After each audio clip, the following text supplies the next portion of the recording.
Ser Podcast. En la cadena Ser. Buenos días a todos. La hora extra. Estoy encerrada en la oficina, durmiendo en la oficina porque mi marido tiene COVID. Con Dani de la Fuente. Hola, bienvenidas a la hora extra. Cabeza de cartón, te diré una cosa. Supongo que tu madre estará orgullosa, pero yo creo que eres un gilipollas. Solo eres un fascista, maldito seas, y tienes la cabeza llena de mierda.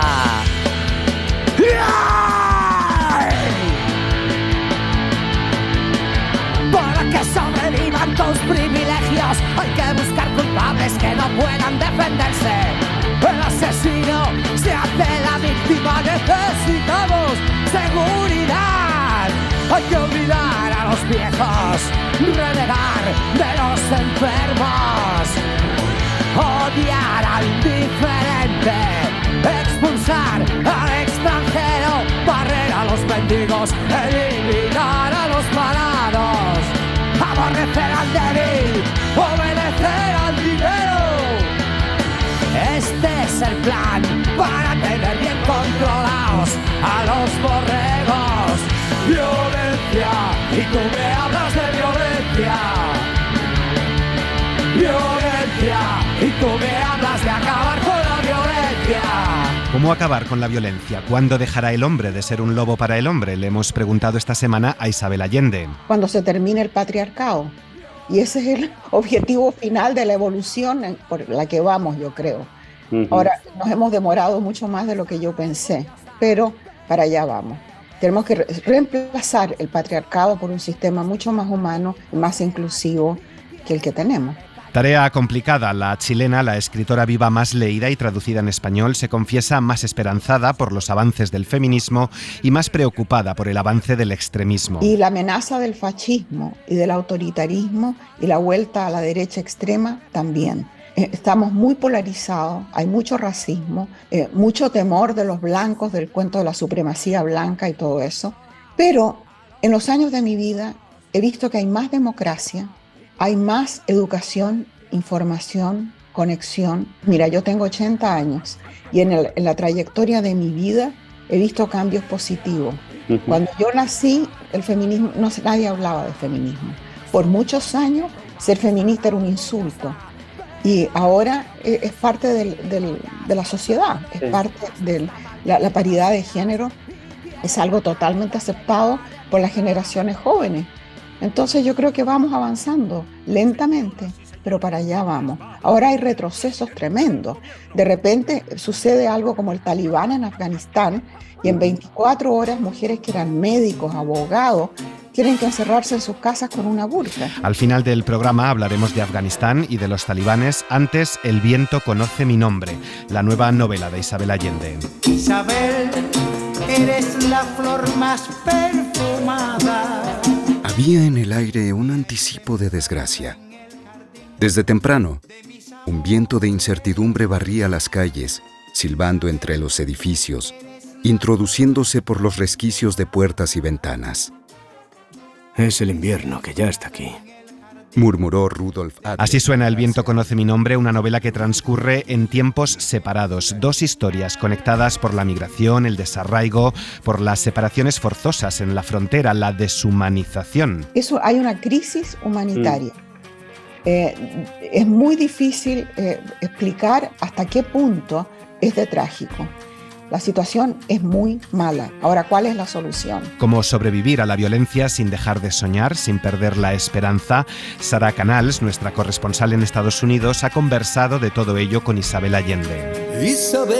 El viento conoce mi nombre nos sitúa en Viena en 1938 y en Arizona en 2018. Dos protagonistas, Samuel y Anita, dos países y épocas distintas, pero la misma tragedia. Son niños que huyen del peligro y a quienes les han separado de sus padres. En 1938, familias judías tuvieron que mandar a sus hijos, separarse de ellos y mandarlos en lo que se llamó el Kindertransport a Inglaterra, que recibió 10.000 niños.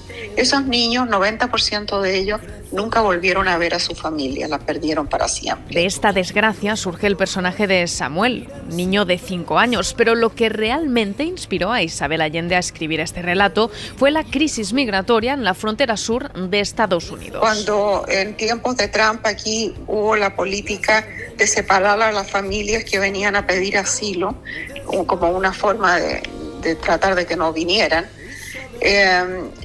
pensé en que no era la primera vez que sucede en la historia, pero no se me ocurrió contarla hasta que conocí un caso como la niña Anita en el libro que inspiró al personaje. En la novela, Anita y su madre huyen de El Salvador en busca de un futuro mejor, pero sus caminos se separan al llegar a la frontera. Historias como esta fueron más recurrentes de lo normal durante la administración de Donald Trump y su política de tolerancia cero contra quienes entraban ilegalmente al país. En pocos meses, cerca de 3.000 niños fueron separados de sus padres. Algunos eran bebés que estaban amamantando todavía, que se los arrancaron de los brazos a las madres. Y apareció en la prensa entonces el reportaje de los niños en jaulas, llorando en pésimas condiciones, de los padres desesperados, y nadie pensó en la reunificación. Cuando el clamor público acabó con esa política, no pudieron reunir a todas las familias porque habían deportado a los padres, no habían seguido la pista de los niños, y el resultado es que todavía tenemos 1.000 niños que no han podido ser reunificados con su familia. 5 años y un cambio de gobierno después, la situación fronteriza sigue siendo tensa. En mayo, el presidente Biden levantó el polémico Título 42, una norma impulsada por Trump durante la pandemia y que permitía expulsar en caliente a los demandantes de asilo. A cambio, se han implementado otras leyes y mecanismos alternativas, también polémicas, puesto que dificultan el proceso de petición de asilo desde el país de origen. Bueno, levantaron el Título 42, pero pusieron dos situaciones más en las cuales hacen muy difícil que alguien pueda llegar a pedir asilo. Una de ellas es que hay que pedir la cita por medio de una app en el teléfono, en un celular. No todo el mundo tiene celular, no todo el mundo sabe manejar la tecnología. Está en inglés y solamente sirve en el norte de México y en Ciudad de México. O sea que si tú eres un inmigrante que viene de Venezuela o de Haití, no tienes acceso. No queremos acabar nuestra conversación con Isabel Allende sin preguntarle por el significado del título de la novela. Bueno, El viento conoce mi nombre, es porque a los niños, como los mueven de un lado para los niños separados, como los mueven de un lado para otro, para que no se pierdan en el sistema, les ponen un número. Son tan chiquitos que ni siquiera saben su nombre o son incapaces de decirlo de manera que una persona que habla inglés lo entienda. Y Anita quiere que alguien recuerde su nombre verdadero. Y antes de despedirnos de ella, le preguntamos si ya ha empezado a escribir su próximo libro. Mira, yo lo único que hago es escribir. Si no estoy investigando para algo, estoy escribiendo. Aunque por ahora su trama seguirá siendo un misterio. Nunca hablo de lo que no he terminado, porque en el proceso todo cambia. Creo que voy a empezar a escribir una novela romántica y termino con un horror de la guerra. Nunca sé lo que va a pasar. Isabel. El viento conoce mi nombre es una novela actual sobre los sacrificios que los padres deben hacer por sus hijos. Pero, ¿y si los hijos deciden vengarse de sus padres? ¿Y si esta violencia se hereda? ¿Y si a la violencia se responde con violencia? ¿Cómo evitarla? ¿Cómo evitar un atentado múltiple en varios países de Occidente organizado por los jóvenes? De esto va nuestra siguiente historia.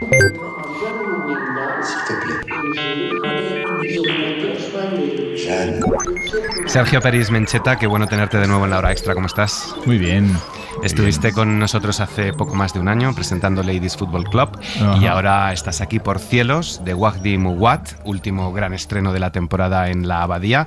¿Por qué quisiste dirigir este texto, que es una tetralogía de este dramaturgo libanés y canadiense? Está dentro de una tetralogía de La Sangre de las Promesas y es la última de las piezas, ¿no? Son los 4 elementos: litoral, bosques, incendios y cielos. Bueno, no en ese orden, pero cielos seguro que es la última.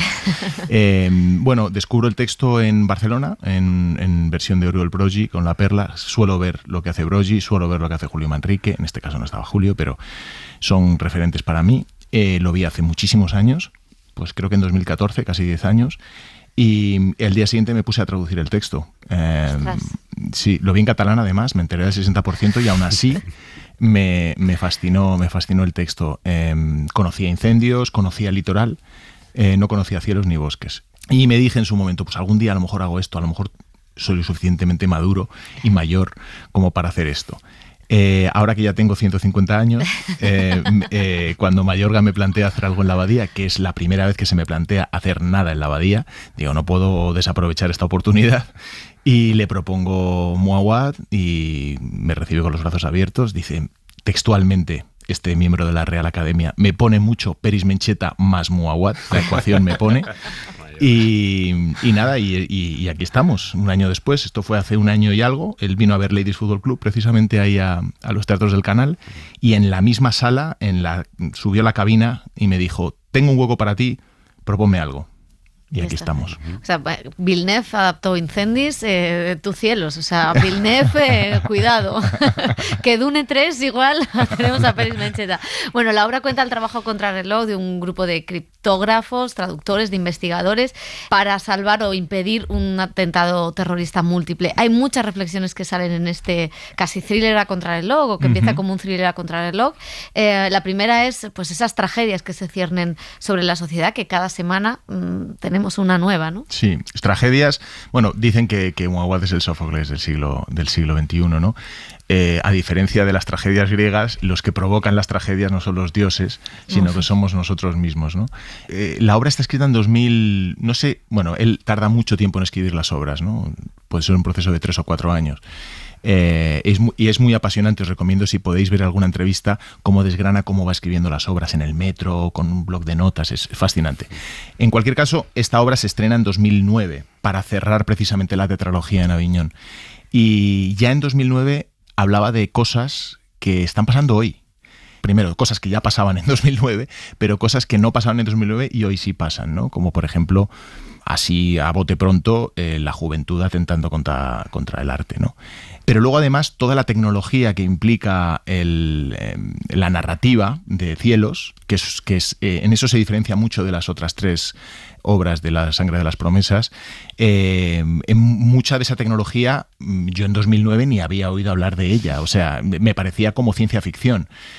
O en 2014 decía, fíjate, un poema para abrir pues lo que hoy sería una criptocartera de estas, ¿no? Una cartera de criptomoneda. Pues ahora se usan auténticos poemas, ristras de palabras larguísimas, ¿no? Bueno, pues esto que no sé cuándo nació, ya lo está implementando Muawad en 2009.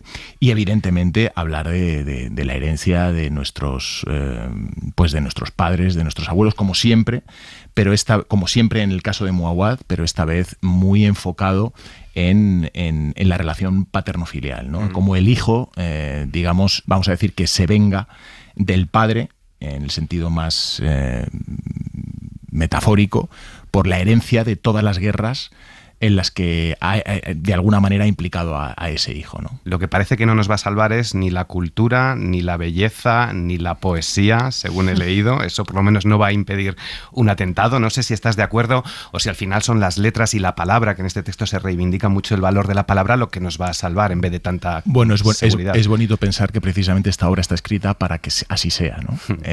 Muawad es un portador de la llama. Uno de los portadores de la llama, para mí el gran referente de la primera década del siglo XXI. Sí, los que hacemos teatro, los que nos dedicamos a esto, lo que os dedicáis a esto, es porque todavía tenemos fe en que todavía se pueden cambiar las cosas, ¿no? Evidentemente Muawad no es un autor fácil, es un autor exigente, es un autor que no tiene ningún tipo de concesión, ni hay comedia ni hay happy ending, pero siempre sales de los teatros diciendo, ok, hay una posibilidad de cambiar las cosas. Él directamente nos pone un espejo, como hacía Shakespeare, para decir, mira qué tonto eres, mira qué fácil era. Es sencillamente, no quiero resultar, lo voy a resultar. Venga, voy a resultar lo que haya que resultar. Al fin y al cabo, en el amor está la clave. si rascas, te encuentras con esas 4 letras, rasques donde rasques.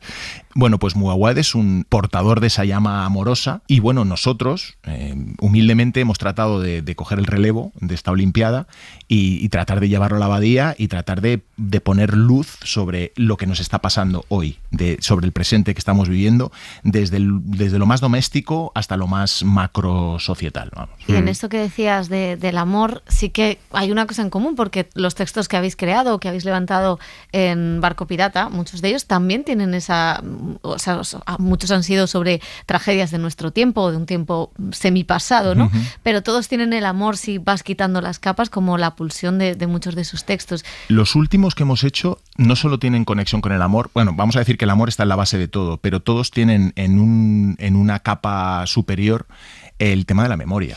El tema de que somos un país desmemoriado, que sufre un Alzheimer sin saber que se está sufriendo, ni siquiera que lo padecemos, ¿no? Después de haber trabajado Cielos, tiendo a pensar que esa gente joven que atenta sobre el arte lo hace con dolor, no lo hace como venga, vamos a hacer streaming, vamos a tener no sé cuántos likes y más visionados que nadie. No, que lo hacen no solo con un compromiso, el que sea, en este caso, pues la mayor parte de las veces que lo hacen, bueno, los que lo están haciendo tiene que ver precisamente con cuidar el planeta, etcétera, pero además hay un dolor en el mero hecho de hacerlo. Es decir, que no están pasando por encima de que ese cuadro, esa Gioconda, ese Van Gogh, es nuestra memoria, es parte de lo que somos. Estamos aquí, entre otras cosas, gracias a eso. Y si algo perdura en el tiempo es el arte. Nadie se va a acordar de los políticos dentro de 200 años, de los que ahora es tan importante todo lo que está pasando, es que se asocian, no se asocian, el otro, el de la moto. No, nos vamos a acordar de Muawad dentro de 200 años. Bueno, pues quiero creer que en esa juventud hay un dolor al vandalizar estas obras.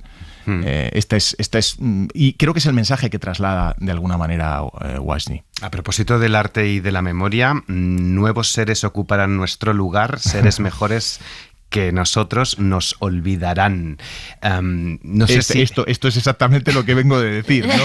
Es que me resuena cada vez que lo dice Javi Tolosa en la función, y cada vez que lo dices, pues sí, déjate ya de querer pasar a la historia. Si el que va a pasar a la historia es este genio que es Muawad, déjate de intentar poner tu impronta en la historia de la humanidad. Yo, como Sergio Peris Mencheta, y todos y cada uno de nosotros, en una fantasía loca que tenemos de pasar a ser inmortales, ¿no? No, nos olvidamos. Y a propósito de nuevos seres que ocuparán nuestro lugar, la matemática y la poesía no son incompatibles, eso también se dice en este texto y es verdad, lo hemos reivindicado aquí, pero hay en estas cosas que dices que era un adelantado a su tiempo, hay también una cierta reflexión porque hay mucho de algoritmos y de inteligencias artificiales. No sé si te preocupa que Muawad que la próxima obra de Boto la vaya a escribir la inteligencia artificial. El próximo Tintoretto será de una inteligencia artificial. Voy a poner en voz una reflexión que tengo de un tiempo a esta parte. El día que yo vi esa foto de Trump corriendo, perseguido, que era por una especie de antidisturbios, y me la creí, y dije, es que claro, lo primero fue, es que no podía ser de otra manera. Y dije, vale, ok, primero, está aquí para quedarse la inteligencia artificial y además, evidentemente, a partir de ahora ya no nos podemos creer nada. Nada. Pero ni teniéndolo delante y tocándolo, porque llegará un momento que aun tocándolo y oliéndolo puede resultar falso. Pero a raíz de eso me planteé que el teatro, porque estamos aquí para hablar de teatro, puede ser el último reducto. Es decir, un actor en el futuro podrá estar rodando 3 o 4 películas a la vez, porque ha cedido sus derechos de imagen, pero va a estar en carne y hueso en una sala en Lavapiés. Y ojo al precio de la entrada ahí, ¿eh? Porque ahí lo vas a oler y lo vas a tocar, lo vas a casi poder disfrutar en directo. Cuidado ahí con la inteligencia artificial, que puede venirle bien al teatro en un momento dado, ¿eh? Oye, sí, porque en el último estreno en La Abadía, la de Rodrigo García, hemos visto un perro robot. Con un perro robot ahí haciendo de todo, ¿no? Sí, por eso digo que, ojo, porque a lo mejor el teatro se puede convertir en el último reducto de humanidad en el arte, porque hasta una pintura te la puede hacer ya una inteligencia artificial. Y es un reto añadido el hacer un thriller en el teatro, que es lo que más vende en literatura. Pues yo tengo la fantasía de que me van a decir, vale, Peris, pero ¿por qué no has hecho la peli? Claro. A haber hecho la peli. De hecho, de La sangre de las promesas, Incendios es, te diría, que la segunda más cinematográfica. La más cinematográfica es sin duda Cielos. Litoral es complicada y Bosques también como para hacer una película. Pero Cielos quizás no la han hecho por evidente, porque te diría que incluso es un capítulo de 24 horas por momentos. Es el código Da Vinci. Tiene una serie de elementos que no estás acostumbrado a ver encima de un escenario. Y eso tiene su dificultad, porque evidentemente tiene su dificultad, tiene su lado bueno y su lado malo. El lado bueno es que me apetece ver un thriller hoy, y coges y te metes en cualquier plataforma y a ver cuál es la película más. Bueno, pues me apetece ver un thriller hoy, me voy al teatro. Tampoco está mal. Ahora, la dificultad es que, evidentemente, el primer plano, a ver cómo lo hago. A ver, bueno, pues lo terminamos haciendo.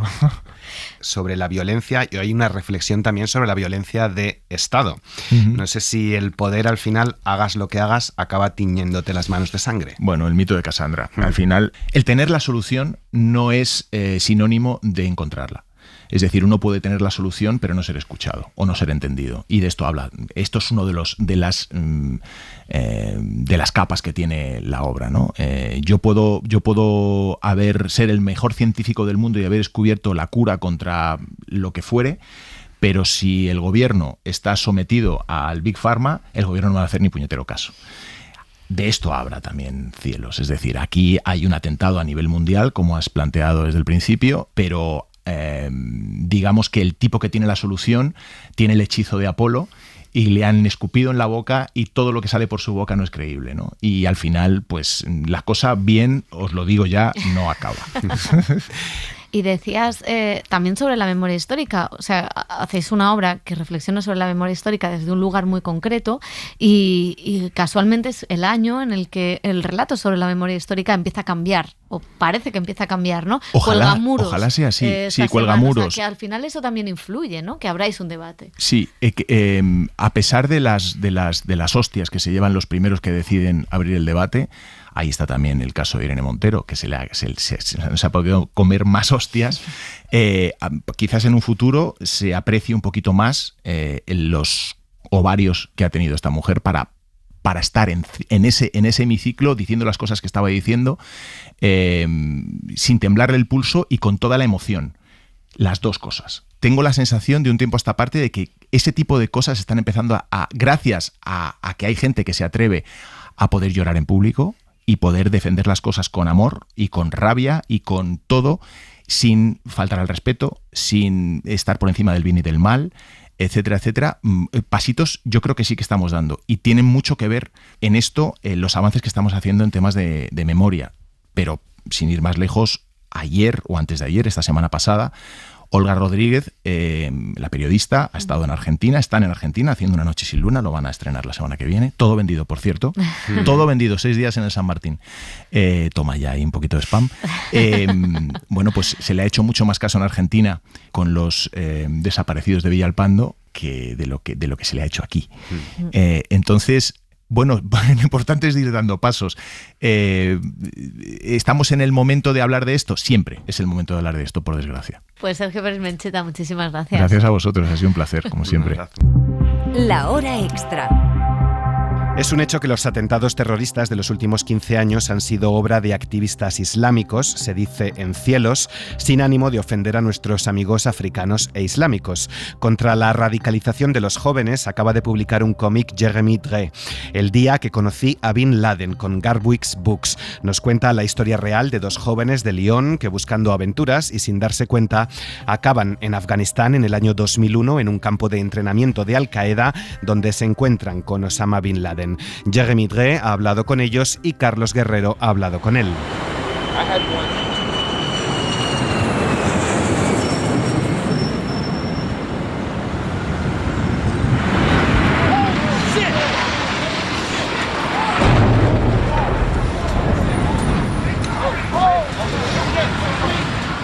El 11 de septiembre de 2001, un evento sacudió el mundo. Esa mañana, 4 aviones comerciales fueron secuestrados por 19 terroristas islámicos. 2 de ellos se estrellarían contra las Torres Gemelas, en Nueva York, dejando más de 2.500 muertos y 25.000 heridos. El mundo occidental comenzaría a conocer el terror islámico de Al-Qaeda y en el centro de la organización se alzaría un nuevo enemigo público, Osama Bin Laden. El impacto en la vida de las personas que vivieron estos eventos es incalculable. Miles de movilizados, de supervivientes, de víctimas. El francés Jérémy Drès recoge en la novela gráfica El día que conocí a Bin Laden dos historias particulares. Las de Murad Ben Shelali y Nizar Sassi, unos jóvenes que fueron movilizados y engañados por falsas promesas, cargando durante el resto de sus vidas con el peso de sus decisiones. I heard this story thanks to a podcast. And what was interesting is that this podcast Drès escuchó esta historia por primera vez en un podcast y no se creía el no haberla escuchado antes. Dos jóvenes de un barrio marginal de la ciudad francesa de Vénissieux deciden viajar a Afganistán para aprender más sobre el Islam tras la presión de sus hermanos mayores. Son musulmanes, pero no se toman la religión al pie de la letra. Les prometen aventuras, viajar por el mundo y conocer a una gran comunidad. Sin saberlo, se meten en la boca del lobo.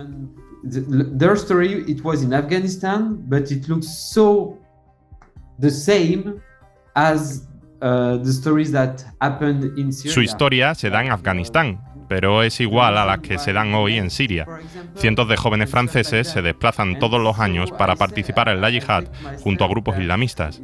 Jérémy Drès lo tiene claro, los motivos, el trasfondo, la fuerza que les lleva a movilizarse, todo es similar aún a las historias de Murad y Nasir.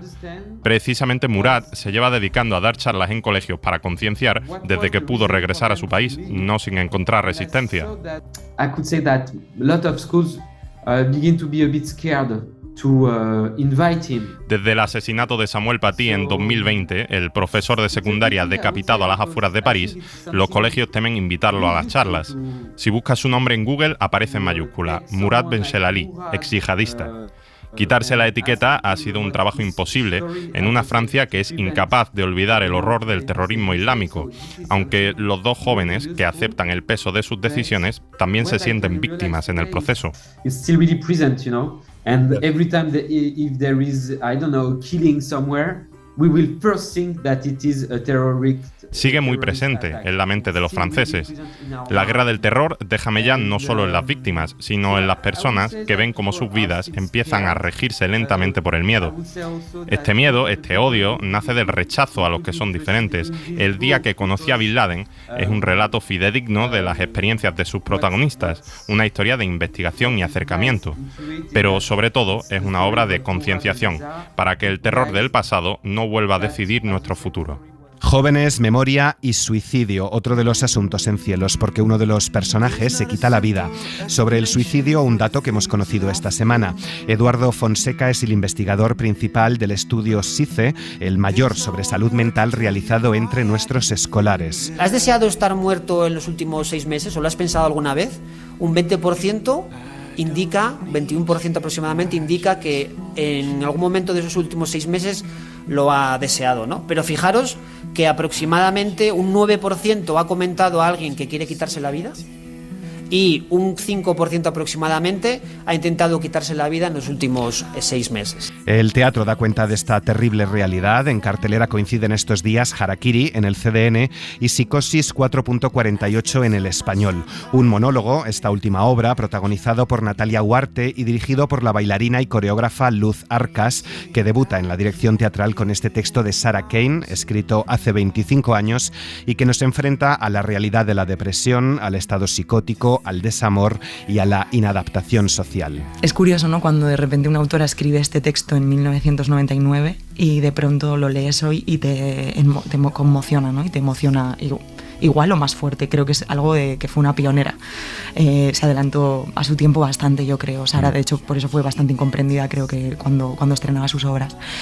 Y ahora yo lo que suelo decir, que es verdad que es una reflexión que he hecho, digo, es curioso porque es 1 hora y cuarto sin maquillaje hablando sobre la depresión, que a veces nos cuesta meternos en una cosa como tan cruda, porque ella no pone escenas que te liberen, no hace algo más cotidiano para que el espectador esté relajado. No es una pieza peculiar, difícil también de escuchar y de asistir, porque es 1 hora y cuarto hablando del tema. Pasa por 1000 fases, pasa por lugares de abstracción, pasa por lugares más poéticos, lugares con lenguaje más cotidiano, más juvenil, a veces ironía, casi sentido del humor. Pero es cruda la obra, y eso me parece muy importante a día de hoy, porque la realidad es cruda y la sociedad es cruda, y a veces no sé si hay esperanza, y a veces buscamos como que se dulcifiquen las cosas, y a veces hay que ver las cosas como son, ¿no? Con la dureza que son y que tienen. Es importante asumir eso para madurar, para tener herramientas para entenderlo. Y creo que este texto es importante por eso. ¿Con qué cuerpo, antes de entrar más en la obra, con qué cuerpo sale el espectador? Porque es importante que ella sea bailarina y coreógrafa. Es un montaje, creo que más sensorial, ¿no?, que emocional. Sí, hay una mezcla, ¿no? Porque tenemos, o sea, el público luego cada uno siente personalmente su propia, o sea, hace la lectura que él tiene de la obra, ¿no? Lo que sí que es muy curioso, y está siendo muy curioso para mí, primero que nunca había estado sola en escena, entonces eso ya es un viaje muy distinto, ¿no?, a otras funciones, y yo estoy en la cama durante los primeros minutos mientras entra el público y entra la gente hablando mucho, hay ruido, risas, y sale todo el mundo en silencio. El primer día fue muy sorprendente para mí. De hecho, no sabía bien cómo saludar. Bueno, de hecho me bloqueé en el ensayo general y no supe saludar. De hecho, cuesta saber cuándo empezar a aplaudir. O sea, quiero decir, hay un momento de silencio que dices, la aplaudo ya, ella, la pobre, está en el centro del escenario, no sabes. O sea, es verdad que ese silencio es tremendo. Ocurre ahí, hay algo profundo que a cada uno le conecta con algo. Es verdad que hablar de emocional o no emocional, no sé muy bien definir qué es eso. Sé que nosotras hemos trabajado junto con el texto, que es muy poético, desde un lugar de llevar también el cuerpo a lugares poéticos, pero la emoción está, o sea, no es que hayamos ido a hacer eso, pero yo creo que sí que a mí me aparecen emociones haciéndolo, y creo que al público también recibiéndolo, ¿no? Pero bueno, el objetivo no era como hacer una pornografía emocional con el texto, eso seguro que no, esa no era la línea de trabajo. Y es curioso porque llega en un momento en el que también en el Centro Dramático Nacional hay una obra sobre una temática similar, ¿no?, que es Harakiri. No sé si has tenido el momento de verlo, porque entiendo que la fuerza de esta función es tremenda, pero sí que es curioso, ¿no?, como el teatro, a diferencia del cine o la televisión, tiene esta cosa casi de urgencia de estar mucho más conectado con las pulsiones de la sociedad en un momento actual, ¿no? Yo creo que hay algo que se genera en las salas de teatro que por eso es eterno, ¿no?, y que creo que nunca podrá desaparecer, porque se genera comunidad. Entonces es un acto en presente, de conversación en presente con el público. Y ese acto al que asistes no se puede acabar. O sea, yo sé que pase lo que pase, el ser humano va a seguir haciendo teatro. Porque necesitamos ese lugar de comunión. Y como explicaba antes, es que ocurre, pasas a Psicosis 448 y la gente creo que entra distinta sale distinta como entra. Y eso es porque ocurre un acto en presente, ¿no?, con un cuerpo viviente en presente, al que tú ves respirar, al que tú le escuchas. Y creo que eso es esencial para entender las pulsiones que tenemos necesidad de contar hoy. Y por eso los temas de actualidad están en el teatro siempre. Uno de esos temas también, y que refleja esta obra, es la adicción a los fármacos, ¿no?, que también estamos viendo mucho también en el teatro. Rodrigo García, en Cristo está en Tinder, hablaba de una sociedad que se levanta con farlopa y que necesita pastillas para dormir. Madre mía, no. A veces es verdad que se te quita la esperanza y yo pienso en Sara Kane con 28 años hablando. Hay un momento de la lista de medicamentos que hace en el texto que es una de las partes que más me costó estudiar, además, la verdad. Curiosamente no es compleja, pero me costó mucho. Y es que tiene una ironía, o sea, por eso a veces se habla de que este texto es una nota de suicidio, y no lo es para nada. Es un texto muy reflexionado, con una estructura muy, muy concreta, que escribió durante más de un año y que no nace de un impulso únicamente, ¿no? Y en los medicamentos se ve porque hay una ironía con los efectos que le causan a ella y la capacidad que tiene ella como de saber los efectos que tuvieron cuando ella estaba en pleno brote psicótico. O sea, me parece una persona completamente lúcida, ¿no? Para que a veces la depresión también tiene algo de prejuicio, y Sara tenía una depresión muy funcional, o sea, con una lucidez extrema. Y es increíble. Esa parte del texto a mí me sorprende mucho porque, está de actualidad totalmente. Nos decía Nathan Dever, un escritor francés que ha publicado Los vínculos artificiales hace unos meses, que el suicidio, el protagonista de su historia también se quita la vida, que el suicidio se puede contar pero no se puede explicar, que tiene algo de misterioso el acto del suicidio y que debe mantener ese misterio, que no hay que buscarle causas o razones al suicidio, simplemente contarlo. No sé si estás de acuerdo. Pues sí, la verdad, absolutamente. Sí, de hecho, creo que uno de los aciertos en las conversaciones que yo he tenido con Luz Arcas es este justo, que había algo de nosotras de poner la pregunta pero no tener nunca la solución ni las razones. Y haciéndolo yo no sé, que hay algo muy bonito de actuar el no saber. Y con este texto creo que es interesante esa línea. Es como si hubiera una fotografía, que es el suicidio, que representa el suicidio, y nosotras hubiéramos estado en el borde de la línea de abajo, sabiendo que es imposible llegar a la foto, como si hubiéramos trabajado en esa línea. Y eso es súper interesante y creo que tiene que ver con esto que dices, que no se puede entender.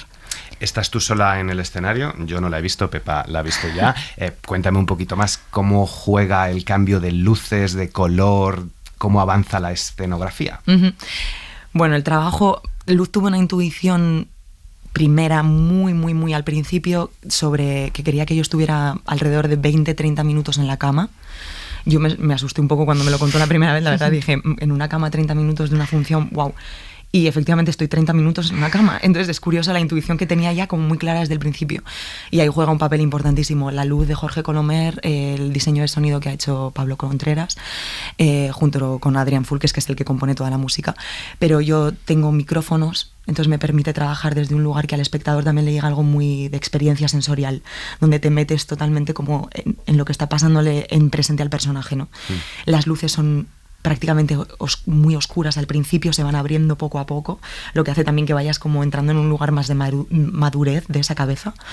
La escenografía de Pablo Chávez es también maravillosa, con la cama hay un baño, un suelo, un papel pintado que está en el suelo en vez de en la pared. El vestuario de Pablo también cuenta un montón. Y creo que todo eso me hace a mí no estar tan sola en escena, son como mis compis, ¿sabes? En todos los elementos, realmente lo siento así. La hora extra.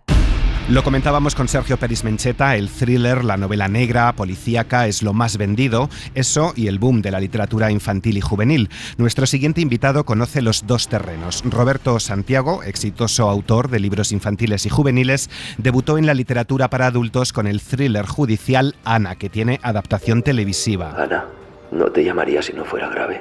Mi hermano se ha convertido en un desconocido. Jugador de póker profesional. Ludópata. Roberto Santiago regresa con otra trama compleja, trepidante y con un fondo social y moral de actualidad. La rebelión de los buenos se titula Premio Fernando Lara y que comienza con esta cita de Edmund Burke: para que el mal triunfe solo es necesario que los buenos no hagan nada. Pepa Blanes. Roberto Santiago lleva años en el Olimpo de la literatura infantil y juvenil. Su saga de los futbolísimos sigue alimentando a varias generaciones de jóvenes. Ahora publica su segundo thriller para adultos tras el éxito de Ana, convertida en serie de televisión con el título de Ana Tramel. Me guío única y exclusivamente, te lo digo de verdad, por el instinto, por lo que huelo que ahora necesito escribir. Es lo mismo en el sentido, no en la cantidad de trabajo, porque lógicamente La rebelión de los buenos pues me ha llevado muchísimo más trabajo de lo que me lleva una novela de futbolísimos en tiempo, pero la semilla es la misma, que es, necesito escribir sobre, en este caso, el abuso de las grandes corporaciones farmacéuticas. Empecé a leer sobre el tema y dije, necesito escribir sobre esto. Con La rebelión de los buenos ha ganado el premio Lara de novela y con ella establece un buen eslogan para vivir en este mundo cada vez más cínico, donde la gente buena siempre parece quedarse a un lado. Por eso, ¿no?, que estoy cansado de que los malos se salgan con la suya, de que protagonicen demasiados aspectos de nuestra vida y también de la ficción. Y sí, bueno, entre comillas, esto de buenos siempre, pero creo que tenemos que revelarnos más, y sobre todo a aquellas personas que sí que tienen unos valores y que son capaces de defenderlos, pues ojalá que tomaran más iniciativa, porque yo creo que estamos, y me incluyo, estamos en una sociedad un poquito anestesiada, estamos un pelín anestesiados todos. Creo que tenemos que revelarnos, ¿no? Y creo que el hecho de que los buenos sean los que tomen la palabra, los protagonistas y narradores de la novela, para mí ha sido muy emocionante. Novela negra sobre las multinacionales farmacéuticas, protagonizada por el abogado y detective Jeremías Avi junto a su compañera Trinidad, una Lisbeth Salander, que luchan contra las farmacéuticas Montero Meyer, que realiza prácticas mafiosas sin ningún escrúpulo. Una batalla frenética con la ciudad de Madrid, el barrio de Carabanchel para más INRI, como escenario escenario en la que también entran en juego otras tramas y muchísimos personajes, algo que, dice el escritor, ha cuidado con mucha atención. Yo, la parte que más disfruto, sin duda, la creación de personajes. Me parece, en general en la ficción, pero en concreto en la novela negra, muchísimo más importante y muchísimo más interesante los personajes que la trama. La trama siempre, para mí, tiene que estar al servicio de los personajes. El género como elemento para hablar de problemas sociales, de diferencias económicas y también para entretener al lector entre giros de guión y personajes con dilemas morales, también reflexiones capitales como esa cita de Edmund Burke con la que arranca la novela: para que el mal triunfe solo es necesario que los buenos no hagan nada. Ahí tienen, lema electoral de campaña. Y terminamos en la Italia de los años 80, antes de Silvio Berlusconi. Por la Feria del Libro de Madrid, que ha terminado con récord de ventas y de lluvia, ha pasado Donna León con su comisario Guido Brunetti. Cosecharás tempestades con Seix Barral es el caso número 32 de este comisario al que adora un grupo nutrido de lectores. Donna León nos enfrenta al asesinato de un inmigrante del que no existe rastro en ningún registro oficial, en una Italia marcada por la inestabilidad y el terrorismo político. Con Donna León ha estado Sonia Ballesteros.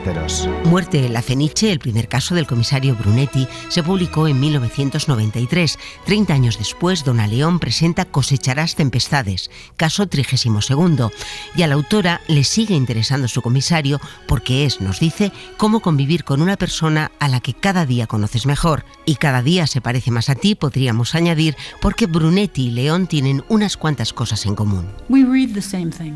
Puede ser, leemos las mismas cosas. He reads the classics. Él lee a todos los clásicos y yo a menudo los leo también.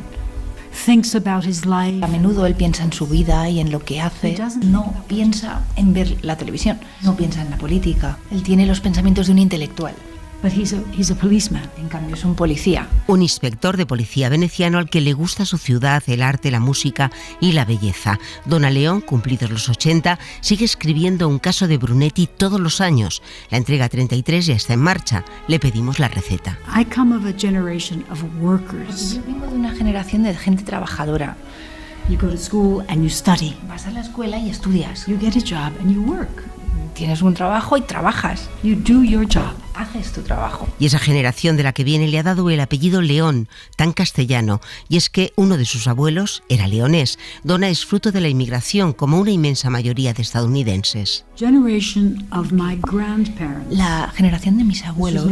Mi abuelo, el otro abuelo, era alemán. He got off the boat. Él se bajó del barco hablando alemán. And he spoke English from that time. Y desde ese momento empezó a hablar inglés. I never heard him speak. Nunca jamás le escuché hablar alemán. Ellos iban a Estados Unidos y inmediatamente eran americanos. Y el país antiguo de origen lo olvidaban. Son sus hijos o sus nietos los que tenían curiosidad, los que querían saber. Pero ellos no, ellos querían olvidar. Y por ese deseo de olvidar, Donna León no habla ni español ni alemán. El tema de la inmigración aparece de forma reiterada en sus novelas. En esta última, la víctima es un ciudadano sin papeles que procede de Sri Lanka. Sabiendo que este asunto es uno de los que más le preocupa, le pregunto por lo que más le interesa de todo lo que está sucediendo hoy en el mundo. The ecology. La ecología. La natura. That's the only problem I see. No significa que sea el único problema que existe, but it's the one I see. Pero es el que yo veo.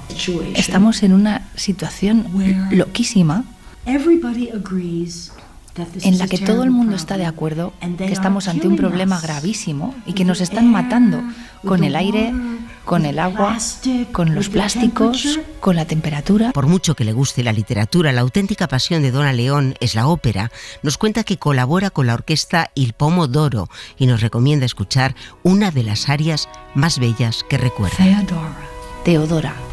And she has a friend named Irene. Y ella tiene una amiga que se llama Irene.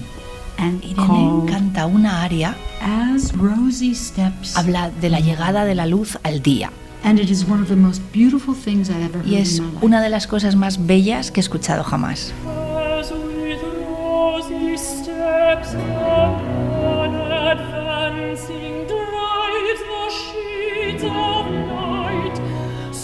María Jesús Rodríguez ha estado en la técnica. Muchas gracias por acompañarnos. Que tengan buena semana. Suscríbete a La Hora Extra. Todos los episodios y contenidos adicionales en la app de Cadena SER y en nuestros canales de Apple Podcast, Spotify, iVoox, Google Podcast y YouTube. Escúchanos en directo en la SER los domingos a las 7:30 de la mañana. Cadena SER. La radio.